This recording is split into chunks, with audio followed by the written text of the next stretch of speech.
Mission 2022 को लेकर उत्तर प्रदेश में बीजेपी का मंथन शुरू हो चुका है। लखनऊ में बीजेपी के राष्ट्रीय महासचिव बीएल संतोष और उत्तर प्रदेश के प्रभारी राधा मोहन सिंह संगठन के पदाधिकारियों और सरकार के मंत्रियों के साथ लगातार मंथन कर रहे हैं। सरकार और संगठन में तालमेल बनाने के लिए बीजेपी के दिग्गज नेता क्षेत्रीय अध्यक्षों के साथ भी बैठक कर रहे हैं। साथ ही कोरोना काल में बीजेपी के हेल्प डेस्क की भी समीक्षा कर रहे हैं। और सीधे हम रुख करेंगे अनामिका, हमारे सहयोगी हमारे साथ सीधे लाइव जुड़ रही है। अनामिका, अगर हम देखें 2022 के दंगल से पहले ये बैठकों का जो दौर शुरू हुआ है, ये बताता है कि बीजेपी किस तरीके से मिशन को फतेह करने के लिए अभी से तैयारी कर रही है।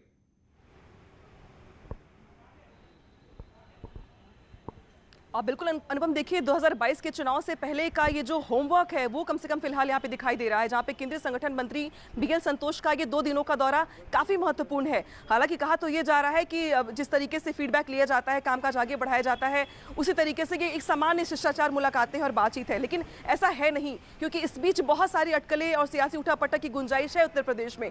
और इस बीच केंद्रीय संगठन मंत्री का उत्तर प्रदेश आना, 2 दिवसीय दौरा करना, अलग अलग मंत्रियों से मुलाकात करना, मुलाकात करके उनके विभाग का फीडबैक लेना काफी महत्वपूर्ण हो जाता है। अगर आज की ही बात करें हम, तो आज 6 से 7 मंत्रियों से व्यक्तिगत तौर पे मुलाकात हुई है संगठन मंत्री की। सबसे पहले जयप्रताप सिंह को बुलाया गया, सुरेश खन्ना को बुलाया गया। दोनों के पास ही स्वास्थ्य का जिम्मा है और कोरोना काल में जिस तरीके से प्रदेश सरकार ने काम किया है उसको लेकर जयप्रताप सिंह ने भी अपना फीडबैक दिया है, सुरेश खन्ना ने भी अपना फीडबैक दिया है। इस बीच जो कानून मंत्री ब्रजेश पाठक, उनकी भी आज मुलाकात हुई है व्यक्तिगत तौर पर। साथ ही महेंद्र सिंह जो कि एयरपोर्ट लेने भी गए थे बीएल संतोष को, तो वो भी यहाँ पे आज आए हुए थे। तो कुछ लोगों से आज मुलाकात हुई है, लेकिन मैक्सिमम लोगों से कल मुलाकात होगी। कल दोनों डिप्टी सीएम से लेकर के जी अनुपम।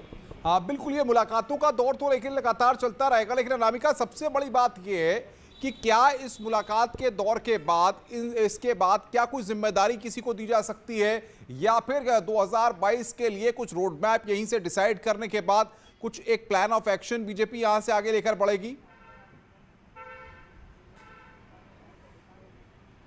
देखिए अनुपम, जो दोनों बातें आपने कही, दोनों ही बातों पर प्रदेश भाजपा आगे बढ़ रही है। क्योंकि जैसा आपने पहले कहा कि कुछ बदलाव की सुगबुगाहट, तो ये अटकलें पिछले 4-5 महीने से लगाई जा रही हैं। और चूंकि अब चुनाव की बारी है, चुनावी मोड में पार्टी जा रही है, तो उसके पहले कुछ चीजें कल कील कांटे दुरुस्त करने की बारी इस समय चल रही है और ये दिखाई भी दे रहा है। दूसरी बड़ी बात कही आपने प्लान ऑफ एक्शन की, तो चुनाव में जाने से पहले, हर चुनाव से पहले अगर आप देखेंगे तो 6 महीने पहले से जो एक्टिविटी होती है संगठन की, वो शुरू हो जाती है। और इसके लिए चूंकि 17 की बात और थी, अब 22 की बात बिल्कुल डिफरेंट है। 22 का चुनाव जो होगा वो सरकार के कामकाज के आधार पर भी होगा, इसीलिए जो तमाम मंत्री हैं वो अपने विभाग का ब्यौरा दे रही हैं।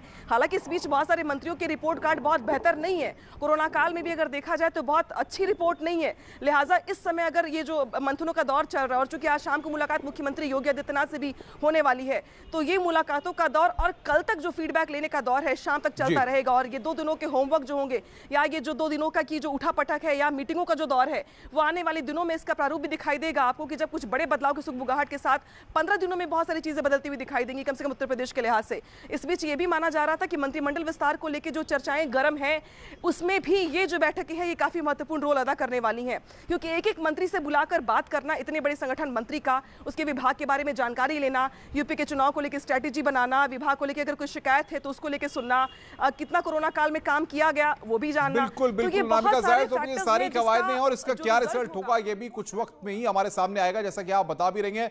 बहुत बहुत शुक्रिया आपका तमाम अपडेट्स देने